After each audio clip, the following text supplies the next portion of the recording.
நம்ம நன்மை வந்தா உடனே ஸ்தோத்திர கூட்டம், தீமை வந்தா ஆத்திர கூட்டம் இல்லையா? உயர்வு வந்தா ஒரே மகிழ்ச்சி, தாழ்வு வந்துட்டா ஒரே துக்கமாயிரும். நினைச்சது நடந்துருச்சுன்னா கர்த்தருக்கு துதி, நினைச்சது நடக்கல அப்படின்னா ரொம்ப வருத்தப்படுறோம்.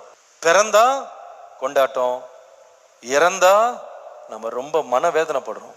கர்த்தர்ட்ட கேள்வி கேட்கிறோம், எங்க போனார் அந்த கர்த்தர்? எங்க போயிட்டாரு? ஏன் இந்த துக்கம் நடந்தது? ஒரு கிறிஸ்தவனுடைய வாழ்க்கையில லாபமும் நஷ்டமும் ஒண்ணுதான், உயரும் தாழ்வும் ஒண்ணுதாங்க. நம்ம வாழ்க்கையில வருகிற இன்பமும் துன்பமும் ஒண்ணுதான். கர்த்தர் கொடுக்கிறவரா மாத்திரம் நான் பார்க்கறது இல்லை, கர்த்தர் எடுக்கிறவர்னு நான் பார்க்கிறேன். கொடுத்தாலும் நன்மை தான், எடுத்தாலும் நன்மை தான். ஒரு ஆமீன் சொல்லுங்க.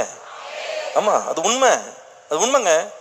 வேலை கிடைச்சாலும் ஸ்தோத்திரம் பண்றேன், வேலை போனாலும் ஸ்தோத்திரம் பண்றேன். ஏன்னா எல்லாம் கர்த்தர் அறிவா, கர்த்தர் எல்லாம் செய்வாருங்க. என் வாழ்க்கையில அவர்கிட்ட என் வாழ்க்கையை ஒப்பு கொடுத்துட்டேன், நன்மையானது எனக்கு தருவா.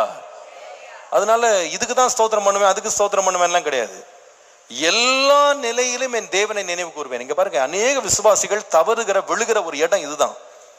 வேதனை வர்ற நேரத்துல பிசாசு உள்ள வருவான். வந்து பத்தியா, ஆண்டவர் அழிச்சிட்டா இருப்பாரு, உன்னை நாசமாக்கிட்டா இருப்பாரு, உன்னை கெடுத்துட்டா இருப்பாரு, எல்லாத்தையும் ஒண்ணு இல்லாம ஆக்கிட்டா இருப்பாரு.